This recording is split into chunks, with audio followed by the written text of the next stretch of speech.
My wedding dress cost more than my first car. Vera Wang. A cloud of impossible dreams. 2 weeks. 14 days until Tyler, the man I'd have walked through fire for, was supposed to be my husband. My sister, Ela, my maid of honor, was fluffing my train 1 minute, telling me I was the most beautiful bride in the world. The next, she was the reason Tyler was looking at me like I was something he'd scraped off his shoe, his face a mask of stone, telling me our wedding, our life, was over. All because of a string of texts.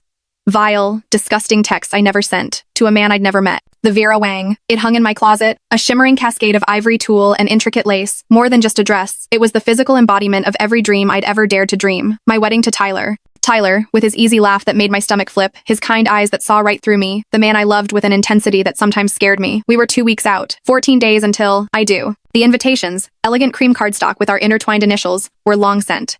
The deposit on the historic ballroom downtown, paid. The string quartet, the one I'd obsessed over for months, had our processional music down pat. My sister, Ela, older by 2 years and my maid of honor, had been a whirlwind of activity. Seemingly as excited as I was, she'd cooed over fabric swatches, tasted cake samples with religious fervor, and offered endless, unsolicited advice on everything from flower arrangements to my bridal makeup. "You're going to be the most beautiful bride, Ames," she'd gushed, hugging me tight just last week. Tyler won't know what hit him. Looking back now, the irony is a fist in my gut. Oh, something hit him all right. And it was Ela holding the goddamn sledgehammer. It all imploded on a Tuesday. A Tuesday that started like any other, full of wedding errands and giddy phone calls with my bridesmaids, and ended with my world reduced to smoking rubble. Tyler was supposed to come over after his late meeting at the architecture firm. We were going to finalize the seating chart, a task I was actually looking forward to, imagining our friends and family mingling, celebrating us.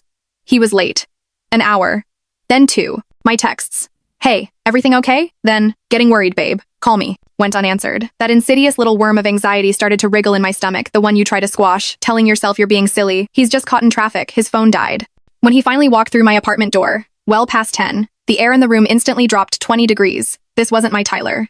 My Tyler, even when stressed from work, had a warmth that enveloped me. This man was a stranger, his face a hard, unreadable mask. His eyes, those beautiful hazel eyes that usually crinkled at the corners when he smiled, were flat, cold, and filled with an emotion I couldn't name, but that terrified me. "Tyler, baby, what's wrong?" I asked, my voice already laced with a tremor I couldn't control. I moved towards him, wanting to wrap my arms around him, to feel his familiar strength. He flinched. Actually flinched away from my touch like I was diseased, like I was something repulsive. The rejection was a physical shock, a slap in the face. "Don't touch me, Amelia," he bit out, each word a perfectly formed shard of ice. And then without another word, he reached into his jacket pocket and threw his phone onto the coffee table. It landed with a clatter that echoed the sudden, violent shattering of my heart. The screen was open to a string of text messages, texts that swam before my blurring vision, words that didn't make sense, couldn't possibly make sense. They were disgusting, vile. Supposedly from me, Amelia Hayes, his fiancé, to some random dude named Derek. I'd never heard of a Derek in my life. The messages were graphic, talking about secret rendezvous, about how this Derek was so much more exciting than Tyler, how I was bored with my fiancé, how I couldn't wait to be with Derek again. There were details, sickeningly intimate details about my relationship with Tyler. Things only he and I shared. Twisted into something ugly. Something cheap. My favorite pet name for him, the silly song we always slow danced to in the kitchen, even a reference to a very private, very personal insecurity he'd once confessed to me, all laid bare, mocked, used to prove my infidelity. "Tyler, what is this?" I finally managed to choke out, my throat closing up. My hands were shaking so violently I could barely reach for the phone. This can't be real. I would never write these things. Tyler, I swear to you." He just stared at me, and the look in his eyes, it wasn't just pain, it was a deep, profound disgust. A revulsion that made me feel like I was shrinking, like I was something foul he wanted to scrape off the bottom of his shoe. "Don't lie to me, Amelia," he said, his voice flat, devoid of all emotion, which was somehow worse than if he'd been screaming. "Not anymore. It's over. Who is he? How long, Amelia? How long have you been playing me for a fool?" Playing him for a fool? I was the one being played. This was a setup. A cruel, vicious lie. "There is no he, Tyler," I cried, the tears finally breaking free, hot and desperate. "I don't know who Derek is. I've never sent those messages. Someone is trying to destroy us. Can't you see that? This isn't me." I was on my knees, metaphorically and almost literally, begging him, this man I was supposed to marry in 2 weeks, to just look at me, to see the truth in my eyes. But his were shuttered. "Oh, it's you, all right," he said, his voice like a whip crack. "The phone number, Amelia, it's your number. The way you text, the abbreviations you use, even the stupid heart emoji you always put after love you, it's all there. Perfect match." He reached into his pocket again, and this time he pulled out a small stack of printed photos. Grainy, obviously taken with a cell phone in low light. Pictures. Of me. Or someone who looked terrifyingly like me, laughing with a man, this Derek, presumably, in what looked like a dimly lit bar, leaning in close, his arm around my shoulder. My face tilted up towards his, a suggestive smile on my lips. My stomach dropped. It looked like me. It really looked like me. But it wasn't. I knew it wasn't. But how? How could this be happening? Those are fake too, Tyler, I insisted, my voice rising in panic. They have to be. Look closely. The lighting is weird. My hair, it's not quite right. Tyler, please, you know me. You know I wouldn't do this to you. To us. He just shook his head, a single, devastating gesture of dismissal. A look of utter desolation, of profound weariness, settled over his features. I thought I knew you, Amelia. I really did. But this... He gestured vaguely at the phone, at the pictures. I don't even know who this is. But it's not the woman I thought I was going to marry. He took a deep, shuddering breath. The wedding, it's off, obviously. I can't do this. I can't marry a liar. A cheat. Off. The wedding was off, just like that. He said it so calmly, so definitively, like he was canceling a magazine subscription, not detonating a bomb in the middle of my life. The beautiful Vera Wang hanging in my closet, the symbol of all my hopes and dreams, suddenly felt like a funeral shroud. My future, our future, had just been executed without a trial, based on fabricated evidence from an unknown enemy. But why? I sobbed, the word a pathetic little squeak of protest against the crushing weight of his pronouncement. Who would do this to us, Tyler, and why? He didn't answer. He just looked at me one last time, his eyes completely empty, devoid of the love that had always been there, the love I had foolishly thought was unshakable. Then he turned and walked out the door, closing it softly behind him. The click of the latch was the loudest sound I'd ever heard. It was the sound of my life ending. I sank to the floor, surrounded by the silent, mocking evidence of my supposed betrayal, and I just broke. The sobs ripped through me, raw and agonizing, until there was nothing left but a hollow, aching emptiness. The days that followed were a suffocating fog of grief, confusion, and a burning, helpless rage. The news of the indefinitely postponed wedding, Tyler's cold clinical term, spread through our families and friends like a virus. The sympathetic calls quickly turned into thinly veiled interrogations, the pitying looks, the whispers. Did you hear about Amelia? Always knew there was something a bit off about her. My parents, bless their well-meaning but utterly clueless hearts, were devastated, Mom cried. Dad looked grim and disappointed, asking me in hushed tones if there was anything I needed to tell them. They weren't accusing me, not outright, but the doubt was there, thick and poisonous, in their eyes. They'd seen the evidence Tyler had shown them, and it was damning. And Ela, my sister, my maid of honor? She was a goddamn Oscar-winning actress in her role as the supportive, heartbroken sibling. She rushed to my side, her arms full of ice cream and tissues, her eyes brimming with perfectly timed, perfectly fake tears. Oh, Ames, honey, I'm so sorry. She'd coo, stroking my hair as I lay on the sofa, a pathetic, sobbing mess. How could Tyler do this to you? After everything, he seemed so devoted. She'd shake her head, a look of profound disappointment on her face. Men can be such pigs. But then, when we were alone, when the audience was gone, the mask would slip. Just a little. A flicker in her eyes. A subtle shift in her tone. You know, Amelia, she'd say, her voice a soft, insinuating whisper. Tyler was always a bit insecure. Maybe you were just too much woman for him? Or, are you sure there wasn't something? Even a little flirtation? Sometimes these things can be misinterpreted, planting seeds of doubt about my behavior, subtly shifting the blame, the manipulative bitch. It was my best friend, Chloe, my real best friend, the one who'd known me since kindergarten, the one who could read me like a book, who finally snapped me out of my daze. She'd been out of town on a work trip when the bomb dropped, and rushed back as soon as she heard. She took one look at my tear-ravaged face, at the pitying texts from so-called friends, listened to my incoherent, rambling account of what happened, and her eyes narrowed. Bullshit, she said, her voice a firm, no-nonsense anchor in my swirling sea of despair. Complete and utter bullshit, Amelia. This isn't you. You wouldn't cheat on a parking meter, let alone Tyler. She grabbed my hands, her grip strong, steady. Someone set you up. Someone wanted to destroy your wedding. And we are going to find out who that goddamn someone is. Chloe was a force of nature. She made me recount every detail, every nuance of Tyler's accusations, of the texts, the photos. She looked at the blurry screenshots Tyler had, in his rage, forwarded to my parents, who had then, with heavy hearts, shown them to me. Just so you know what he's saying, dear. Okay, Chloe said, tapping a perfectly manicured nail on one of the faked text messages. This Derek character. He uses a very specific turn of phrase here, sweeter than a Georgia peach. Does that ring any bells? Anyone you know who talks like that? I racked my brain. Nothing. And these details? She pointed to another message, one that referenced a silly argument Tyler and I had had about a terrible B-movie we'd watched. That's not common knowledge, Ames. Only someone who was there, or someone you told every single detail to, would know about the zombie squirrels incident. My blood ran cold. Only one person fit that description. One person I had, in my naive happiness, shared every intimate detail of my relationship with Tyler, every silly argument, every inside joke. One person who had been privy to my deepest fears and my most joyful moments. Ela. The name lodged in my throat like a shard of glass. A number. It couldn't be. My own sister? The one who had helped me pick out my wedding dress? Who had thrown me a bridal shower filled with laughter and love? The one who was supposed to stand beside me, holding my bouquet, as I said, I do? Chloe. No, I whispered, shaking my head, a wave of nausea washing over me. She wouldn't. Why would she? Chloe looked at me, her eyes filled with a sad understanding. Amelia, honey, Think about it. When has Isla ever been truly happy for you? Not just polite, not just going through the motions, but genuinely, gut-level happy for your successes? I thought back. Ela, always with the backhanded compliment. Ela, whose own love life was a revolving door of short-lived, dramatic disasters. Ela, who had, on more than one occasion, accidentally, let slip a piece of embarrassing information about me at the worst possible moment. Ela, whose smile never quite seemed to reach her eyes when I shared good news. The pattern was there, ugly and undeniable, a pattern I had deliberately, willfully, ignored for years because she was my sister, and you're supposed to love your sister, right? You're supposed to trust her. The photos, Chloe, I said, my voice barely a breath. They looked like me, how could she? Photoshop Ames, or maybe she found someone who looks vaguely like you and staged it. Ela's always been scarily good with computers, remember? And she's creative. In a manipulative, sociopathic kind of way. Chloe didn't pull any punches. That's why I loved her. The motive. It clicked into place with a sickening thud. Jealousy. Pure, unadulterated, venomous jealousy.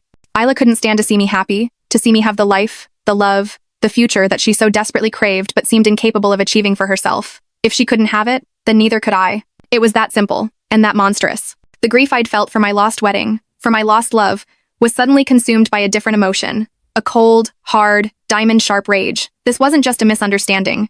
This wasn't just a cruel twist of fate. This was a deliberate, calculated act of sabotage.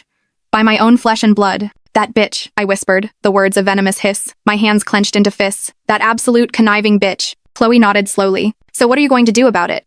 A slow, dangerous smile spread across my face. A smile that probably would have terrified my old, naive self. What am I going to do? I repeated. Oh, Chloe, I'm going to make her regret the day she ever decided to mess with me. She wanted to ruin my wedding? Fine, I'm going to ruin her entire goddamn life. The hunt for proof, real, irrefutable proof that would not only clear my name with Tyler but also expose Isla for the manipulative snake she was, began that very day. If Isla thought she could destroy me and walk away smelling like roses, she was in for a very, very rude awakening. Game on, sister. Game on. So, Operation Annihilate Isla was officially a go. Sounds dramatic? Good. Because what she did to me, to Tyler, to our lives, was beyond dramatic.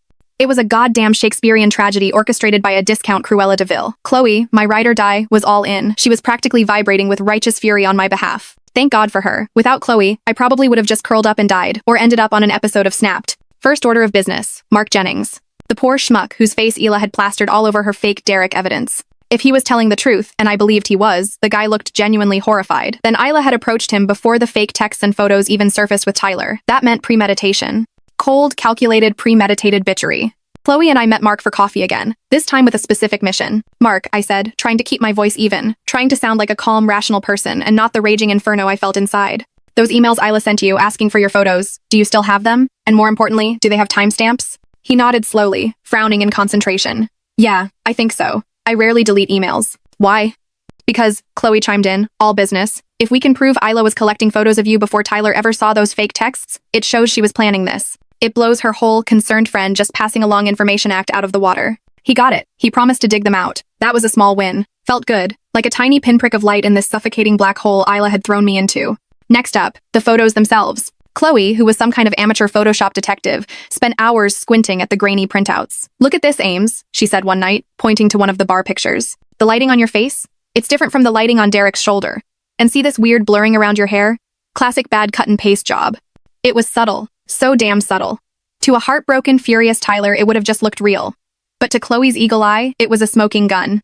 Or at least, a mildly smoldering one. The problem was, proving it to Tyler, or to anyone else, was another story. He was so convinced, so hurt. Isla had done her work too well.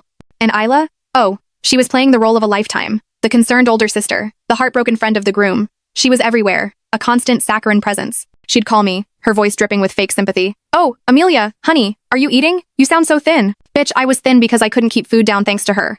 She'd show up at my parents' house when she knew I'd be there, offering to mediate between me and Tyler, all while subtly reinforcing the idea that I was the one who'd screwed up. You know, Mom, Dad, she'd say, shaking her head sadly. I just don't understand what got into Amelia. She and Tyler were so perfect. Maybe the stress of the wedding just got to her, planting those little seeds of doubt, making me look unstable. My own parents started looking at me differently, with this awful mixture of pity and suspicion. It was like being gaslit by my entire goddamn family.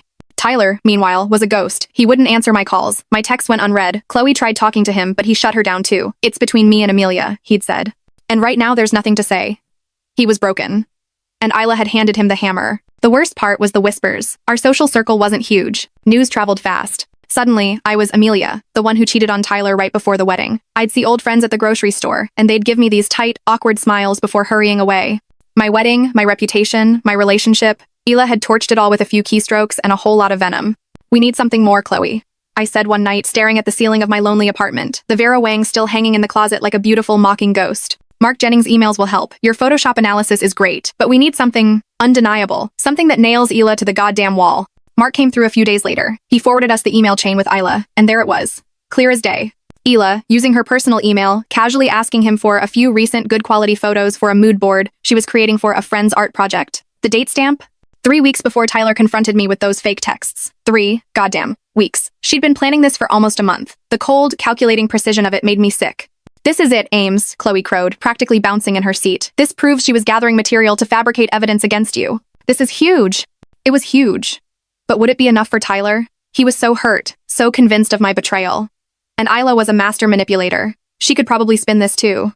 Say she was working on an art project, and the timing was just a horrible coincidence. We needed more. We needed to catch her, in her own words. That's when Chloe had the idea.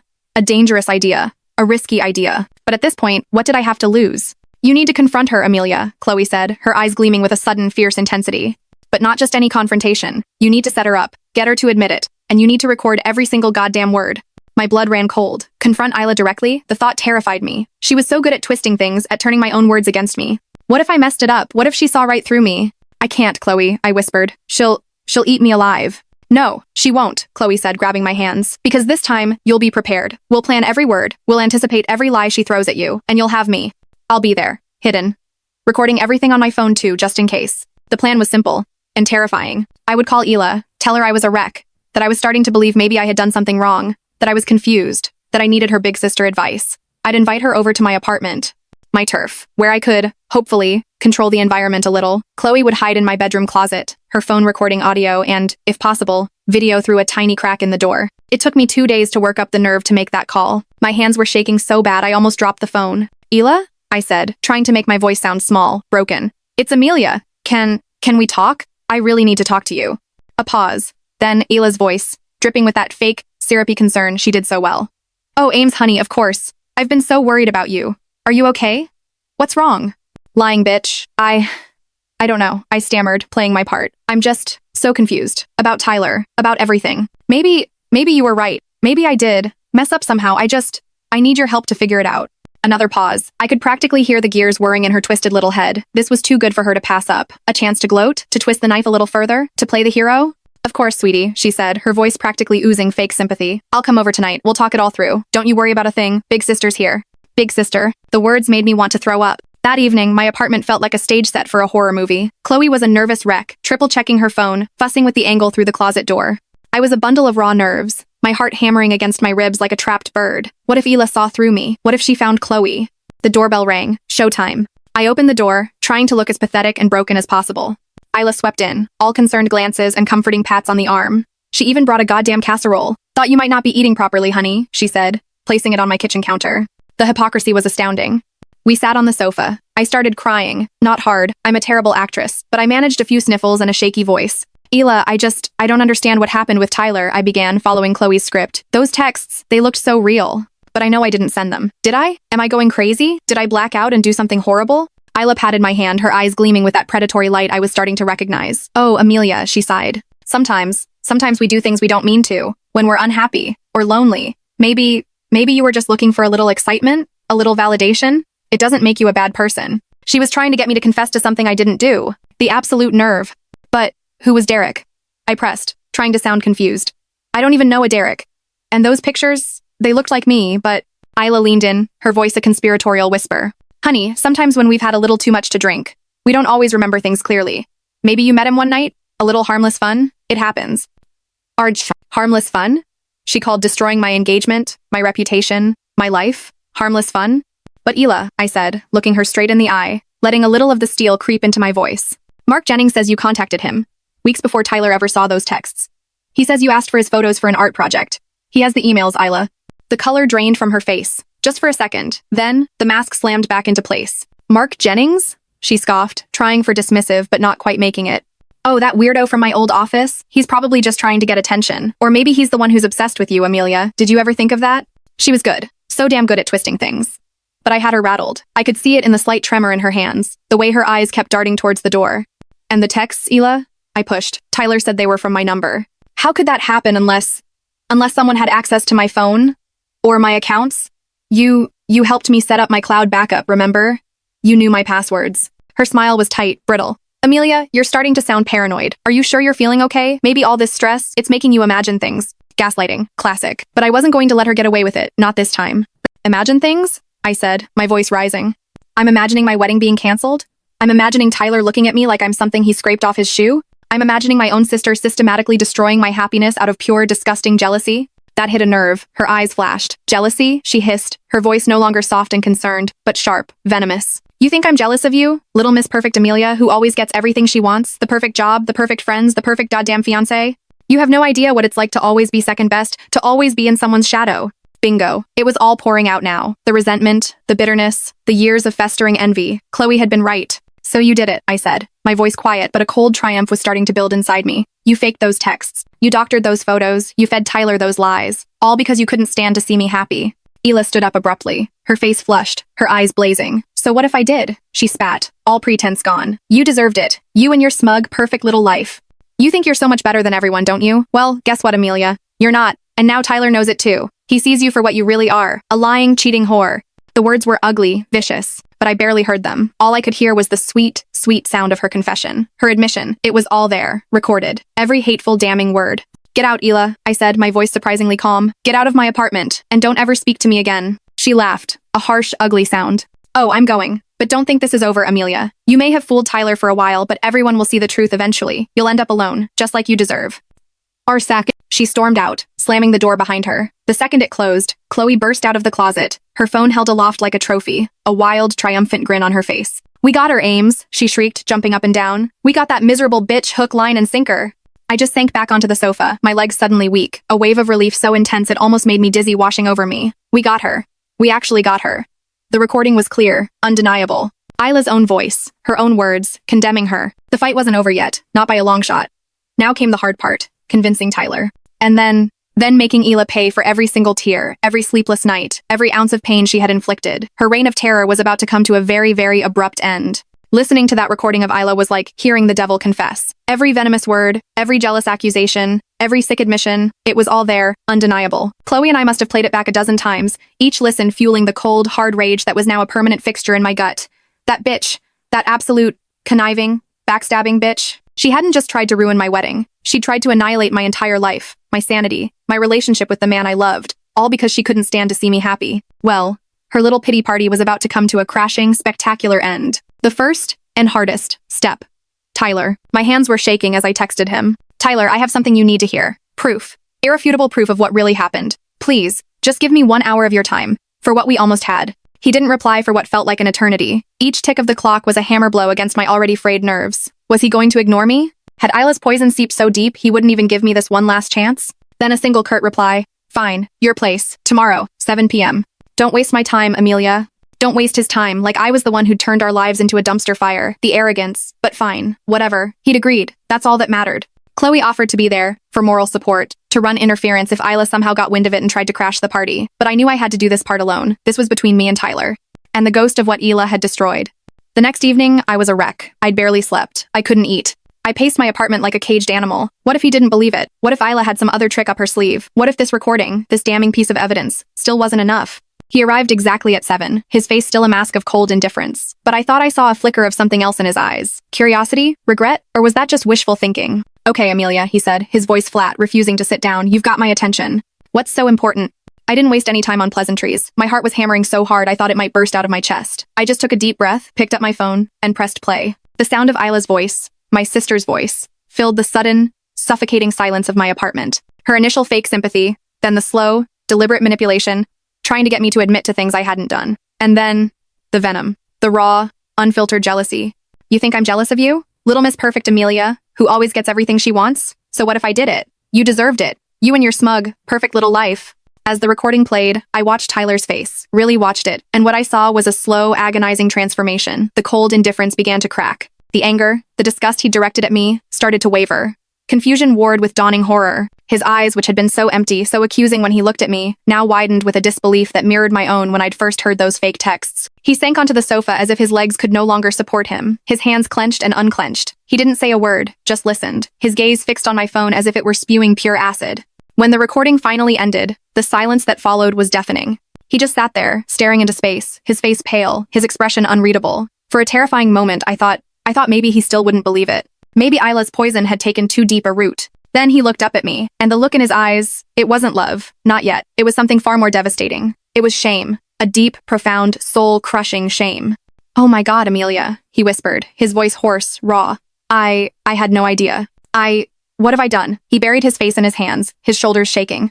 The relief that washed over me was so intense, so overwhelming. I almost collapsed. He believed me. He finally believed me. It wasn't the triumphant, "I told you so" moment I'd sometimes fantasized about. It was just sad, so incredibly sad. For him, for me, for what we'd lost, for what Isla, in her sick, twisted jealousy, had so callously destroyed. "It wasn't your fault, Tyler," I said, my voice surprisingly gentle. "She fooled everyone. She fooled me for years." He looked up, his eyes red-rimmed. "But I should have known. I should have trusted you." The texts, they didn't feel right, but I was so angry, so hurt. I wanted to believe them, in a sick way. It was easier than believing someone could be that evil. Especially your own sister. We talked for hours that night. Really talked. For the first time since this whole nightmare began. I told him everything. About Mark Jennings, about Chloe's Photoshop theories, about Ila's long history of subtle sabotage and backhanded compliments. He listened, his initial shame slowly giving way to a cold, hard anger directed squarely where it belonged, at Ila. "What are you going to do?" he finally asked, his voice tight with a fury that matched my own. "I'm going to expose her, Tyler," I said, my resolve hardening. "To everyone. To Mom and Dad, to our friends, to anyone who will listen. She's not getting away with this. She's not going to slither back into everyone's good graces, playing the victim, while I'm left picking up the pieces of the life she shattered." He nodded, his jaw set. "I'm with you, Amelia. Whatever you need. I am so sorry for what I put you through, for not believing you." His apology, so raw, so sincere, meant more to me than he could ever know. It didn't magically fix everything. The trust between us was still fractured, bruised, but it was a start, a foundation we could, maybe, just maybe, rebuild. The next step. Mom and Dad. This was going to be harder. They adored Ila. She was their perfect daughter, the one who always knew the right thing to say, the one who could do no wrong. Or so they thought. I called a family meeting. Just the four of us. Isla, of course, tried to wriggle out of it. "Oh, I'm so busy with work, Ames. Can it wait?" Lying bitch. She knew something was up, but I was firm. "No, Isla. It can't wait. This is important. For all of us." We met at my parents' house. The air was thick with unspoken tension. Ila sat beside Mom on the sofa, looking for all the world like butter wouldn't melt in her mouth, occasionally patting Mom's hand with that fake, solicitous concern that made me want to gag.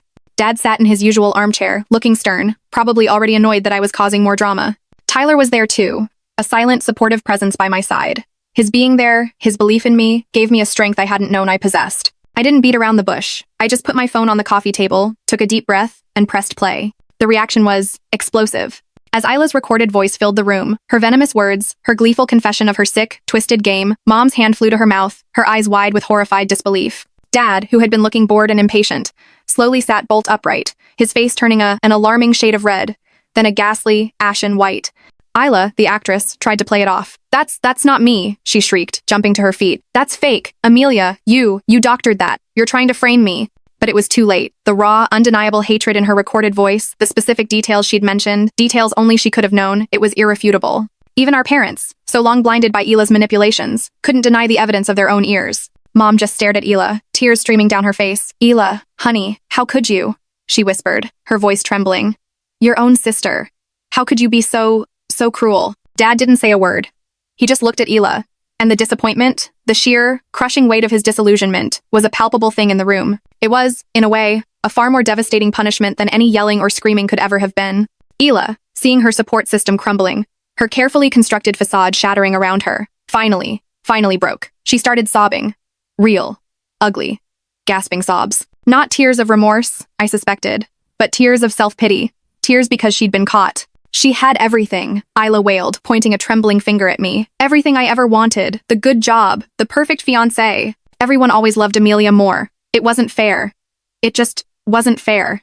Her confession, so raw, so pathetic, so steeped in her own twisted sense of victimhood, just hung there in the silence. My parents looked stunned, horrified. Tyler just shook his head, his expression a mixture of disgust and pity. And me? I felt strangely empty. The burning rage had cooled, replaced by a weary, profound sadness. This was my sister, my flesh and blood. And she was so consumed by jealousy, so eaten up by her own insecurities, that she'd been willing to destroy me to make herself feel better. The aftermath was messy. Hila moved out of our parents' house a week later. There were no tearful goodbyes, just a cold, awkward silence. Mom and Dad were devastated, grappling with the reality of who their eldest daughter truly was. They apologized to me, profusely, endlessly. I accepted their apologies, because what else could I do? But something was broken between us, something that would take a long, long time to heal, if it ever truly could. And Tyler? Our wedding was back on, but it was different now. The innocent fairy tale joy was gone, replaced by something more sober, more real. We were survivors. We'd been through hell and back, and we'd chosen each other, again, this time with our eyes wide open. The trust was slowly, painstakingly, being rebuilt. One honest conversation, one shared glance, at a time. Isla, last I heard, she was living in a tiny apartment across town, working a dead-end job, her social life non-existent. People talk. And what she did, that kind of poison doesn't stay secret for long. She'd gotten what she wanted, in a way. She'd made herself the center of attention, just not in the way she'd ever imagined. I don't know if I'll ever truly forgive her. Some betrayals cut too deep, but I don't hate her anymore. I just pity her. Pity the small, empty life she's carved out for herself, fueled by bitterness and envy. As for me, I got my life back. I got Tyler back. We got married a few months later, a smaller, more intimate affair than we'd originally planned, surrounded by the people who truly loved us, the people who had stood by us when everything fell apart. Chloe, my amazing Chloe, was my maid of honor, her smile as bright as the goddamn sun. And as I stood there, saying my vows to Tyler, looking into his eyes that were once again filled with love and trust, I knew one thing for sure. Isla hadn't stolen anything from me, not really. She'd just revealed her own rotten core, and in doing so, she'd inadvertently made me, and my relationship with Tyler, stronger than ever. She'd tried to burn my world down, but all she'd managed to do was clear away the dead wood, leaving room for something new, something real, something unbreakable, to finally, truly, bloom. And that, I realized, was the sweetest revenge of all.